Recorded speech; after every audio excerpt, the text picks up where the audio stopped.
বুড়ো হইলাম দুই তোলা কারণে, কাজ করতে করতে পাছা চামড়া উইটা গেল তবু সুখ। মনি ঝাড় দিচ্ছিস তা তো সে দামড়া ভাই কই? দেখো ভাই, ঘরে বিছানা বসে আছে। বিয়া কি দিবা না?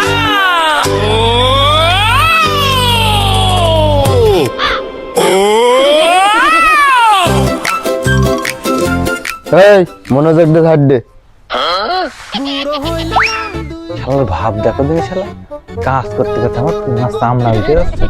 শালার ভাব দেখো দিন। এই কোনে যাচ্ছিস? না, ও কোনো জায়গায় যাচ্ছে না। ও তাহলে আজকে তো ভালো ঠান্ডা পড়তেছে, তাহলে চল ওই উত্তর পাড়ার বুইটা নিড় হয়ে আসি। না, ও আমি পারবার না, তোমার ওই ছোট্টা নিয়ে যাও। ওই দেখো উঠোন ঝাড় দিচ্ছে, একটুকুনি পরে ওই থালা বাসন দেবে। তুমি তো লেখাপড়ার গাড়ি মারনি, চলো মাঠে চলো। আমি আজকে আর পারবার না মাঠে ফাটে যাতি। ও সেই একদিন ওই আগের দিন সেই মাঠে যায় নিয়ে আমার নিজেরই বাঁচা কষ্ট হয়ে গেছে। চুরি করে তাও পলায় চলে আসি। আস্তে আস্তে সেই ধানপুরির মধ্যে শামুকি পা কেটে গেছে। আমি পারবার না, প্রতিদিন ওই তোমার ওই তেল মারা কথা আমি শুনতে পারবো না। তুমি আমার কোনো কথা শোনো না, আমি পারবার না আজকে আর জাতি।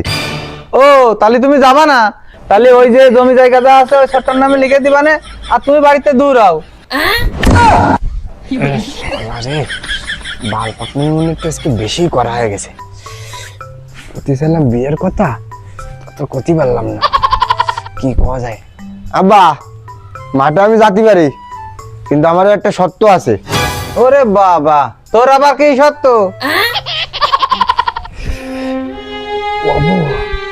ও করছি, দাঁড়াও একটু সরিয়ে দিয়ে দাঁড়াই, যাতে ঝুড়িটা মারলেও গায়ে না লাগে।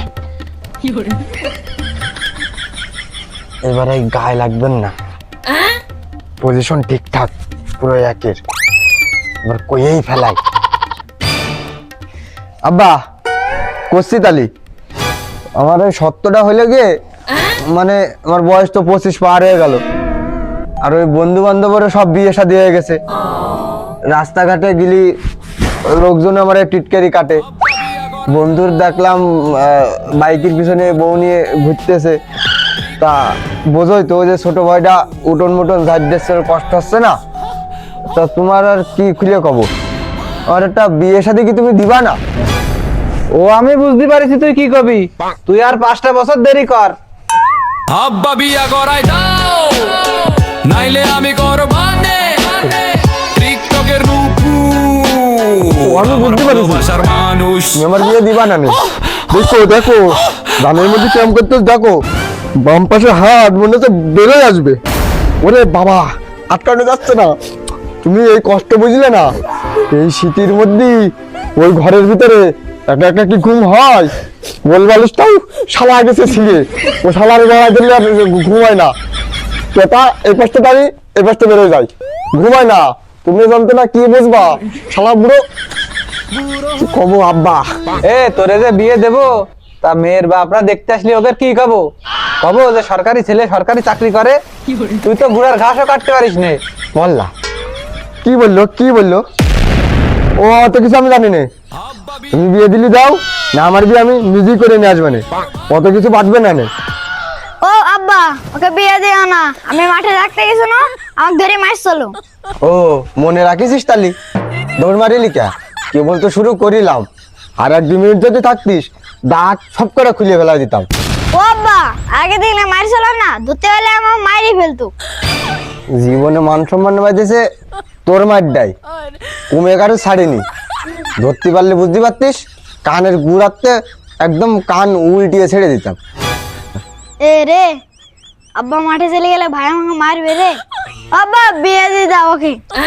দেখা তুই একটু দেখা, এখন কারোর উঠোনে এরকম পাতা থাকে, এই পাতাগুলো দেখ, একটা বৌমা যদি তোমার থাকতো তাহলে এই পাতাগুলো কি ঝাড় দিয়ে দিত না? ওই যে হাসে খাই চলে গেছে, হাড়িটা এরম পড়ে রয়েছে, থালা বাসন কটা ধোয়ানি কলে পড়ে রয়েছে।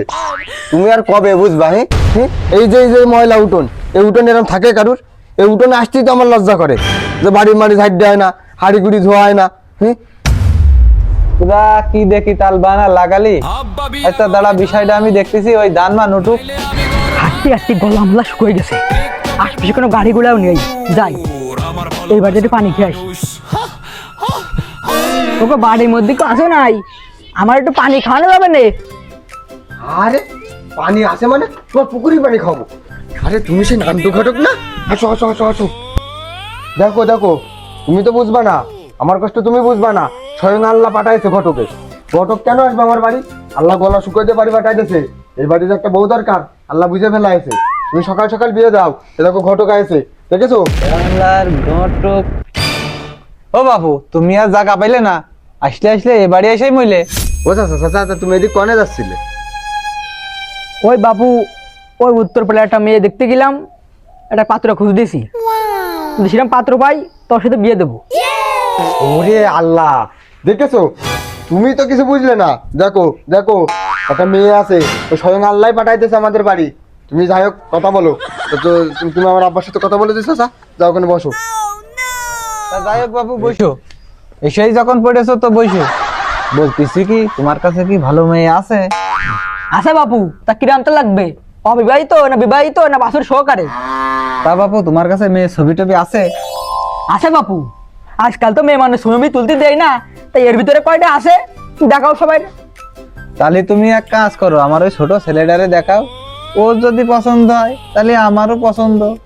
মানে এই ছবিটা দেখ দিন, তোর পছন্দ হয় না? এদিকে আয়। ও আব্বা, টিকটক করে ওই নুপুর না, ওই সে নুপুরের মতন দেখতে আমার খুব পছন্দ হয়েছে। মনি, ওই টিকটক ফকমক আমি বুঝি নে। তোমাকে যদি মেয়ে পছন্দ হয় তাহলে ওই বিয়ে ফাইনাল করো। ও ভাই, আব্বাকে বলতে শুনেছিস? মেয়ে আমার পছন্দ হয়েছে, তুই একটু দেখ। না, ও আমি আর কি দেখবো, তোরা দেখেছিস? আর যার কথা কলি নুপুর, ও তো আমি ভালো করে চিনি। চেহারা ছবি মাশাআল্লাহ সুন্দরী আছে। ও আমার সমস্যা নেই, আমার আর দেখা লাগবে না। আব্বা তোমরা রাজি মানে আমিও রাজি। তোমরা দেখো ঘটকের সাথে তুমি একটু কথা মতো কও। আমরা ছোট মানুষ, এখানে আর কি করবো? আব্বারা ঘটকের সাথে কথা কচ্ছে, আব্বা কথা কওক, চল আমরা চলে যাই। তা ঘটক সাহেব, মেয়ে তো দুটোরই পছন্দ হয়েছে, তো মেয়ে ওই যে টিকটক ফিকটক করে, তা তুমি এক কাজ করো, ওই কথা কও, কথা কয়ে কি কাদে কি করলে ফাইনাল হয় করে ফেলাও। বাপু, এখন আজান দেবে, নামাজ কালাম পড়বো, বাড়িতে খাওয়া দাওয়া করবো, করে ওই মেয়েকে বাড়িতে মেয়ের কাছে শুনবো, শুনে সন্ধ্যার সময় তোমার খাতার বাজারে দেখা করে এনে ফাইনাল দিয়ে দিবা না? তাহলেই গেলাম। আচ্ছা বাপু। আব্বা বিয়া করাই দাও, নাইলে আমি করবানে টিকটকের নুপুর, আমার ভালোবাসার মানুষ।